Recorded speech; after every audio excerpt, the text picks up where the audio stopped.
Our next question will come from the president of the SPEED and ang entertainment editor ng People's Journal. Nasaksihan niya rin ang journey ni Inay Maria. Wala iba kundi si Tito Eugene Asis. Of course, Dito Eugene. Hi. Ay, Stand up lang po kasi naka-inset kayo dun sa ano. okay. Bagets. Siyempre katulad mo, di ba? Kapanahunan. Anyway. Mas bagets naman si Maria.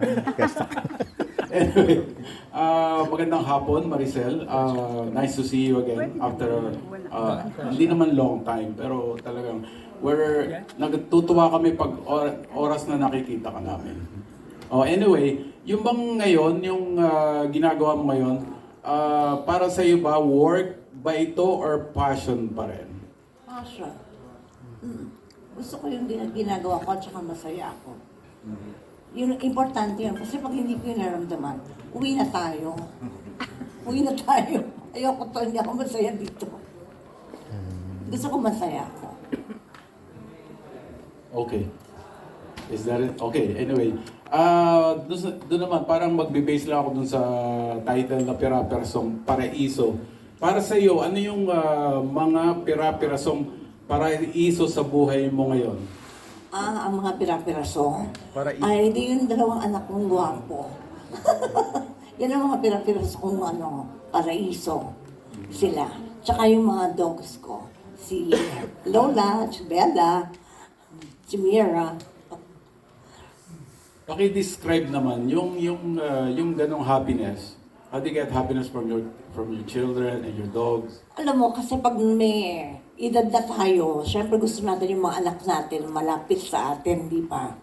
Lalo pa yung mga anak ko, mga lalaki. So, alam mo na minsan, andap-andap yung dibdib mo, hindi mo alam, umuwi na ba sila? Nasa kwarto na ba? Yung, di ba parang sisili ka, parang luka-luka na, nandiyan na ba? O wala pa? At their age, ganun pa rin pala si Inay kila dun sa dalawang anak niya na parang, at siya yata ang dahilan ko, ayaw niyang paalisin sa bahay niya yung mga feeling niya. 12 years old, 13 years old pa rin si... Oo, kasi late ako, di ba? Si mami ang nauna kaysa sa akin. Oo. Sa pag-aalaga sa... So, tinutuloy mo na lang. Tinutuloy ko lang. Tsaka ang kaigihan ngayon kasi hindi ko na sila pinapagalitan. Kinakausap mo na lang. Hindi na pwede yung nagagalit ka, hindi nila feel yun. Ang labo. Dapat sasabihin sa'yo, chill, mga chill. May mga ganon. Oh my God. Ano ba yung mga chill na yan? Dapat alam mo yung mga LOL, OMG, yung mga ganon. Kasi mga abbreviations na mga konti-konting salita. Hindi ko tuloy alam kung binibenta na nila ako o ano ba. Okay lang yan kasi kahit ako hindi ko alam minsan yung mga ibig sabihin ng di ba? Tito Pero Eugene. gagaling nila ng mga bata. Oo, grabe. Tapos yung aso ko naman, pag dadating ako, laging galit. Ay, Parang sinasabi, patingin ka lang, anong oras na? Ito ba ang uwi ng isang tunay na ina? Nagsasalita yung aso.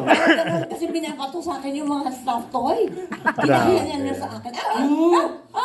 Sabi niya gano'n, what kind of a mother are you? My goodness, parang ano nga bang oras na nga naman? wow. Hindi pa Sinasagot mo rin naman pala sila. Sorry, sabi ko gano'n. Oo, sinasagot, kinakausap ko yun. Silang dalawa. Oo. Kasi yung mga anak ko yan, nakatabi ko sa kama. Recently lang yung fondness mo sa pets, Nay? O matagal ka nang mahilig? Matagal na. Okay. Kaya lang, hindi ko, kasi namatayan ako ng dog eh. Kaya at tagal, Hirap ng trauma, no? dalawang dekada yata hindi ako mahawak ng aso. Wow. Totoo yan. Iniyakan mo yan. Kasi iniyakan ko ng todo-todo 20 yun. years. Grabe. Kasi sila very loyal, tsaka, alam mo yun, unconditional ang love, di ba? Hindi ka kailangan, pag malungkot ka, kakausapin mo sila. Kinukuha nila yung lungkot mo. Tinatanggal nila yung lungkot mo. Thank you. At tanong ko lang, meron ka na bang apo ngayon? Wala pa nga. Wala pa. Okay. Oo, nagpapahanap nga ako. Okay. Hindi pa makabuo yung si Ana. Oo, sabi ko, hindi ba pwede ngayon na? Sabi niya, ano yan? Binibili sa department store, mama? Sabi sa akin. Okay. Thank you very Ito ang susunod na magtatanong ay ang very lit Wow. na entertainment Pinasukan editor naman ng tayo. Filipino Star ngayon at pangmasa, wala ba kundi si Salve. Miss Salve. Sabi, Talbot. Ate Maria. how are you na? Okay naman po. Namiss yung isa't isa nga. Thank you. Close up niya. Ate Maria, na-mention mo, how many dogs, no? Pati isang dating ko lang yung tanong ni Uncle Legend. Ano no? Ilang Ilang yung pets aso? mong... Tatlo. Tatlo. Apat yun eh. Si Edward nandun nakasali kasi sa garahe siya. Kaya yun ang only boy ko lang. Tapos si Bella, si Lola, at saka si Mira. Yun ang nakalagay sa kama ko. Sila tatlo, ako lang nasa gilid nakaganyan. Sa kanila yung mukha mo. Nakakatawa sila. Anong breed na, no? Miss Salve, anong klase, anong Yeah. klase sila yung apat? Maltese si Bella. Ay, Tapos Maltese. Pomeranian naman si Lola. Tapos ex naman to si si Mira. Cross ng Crossbreed, no? Crossbreed. Na Pomeranian tsaka Japanese Spitz yata. Ay, anyway,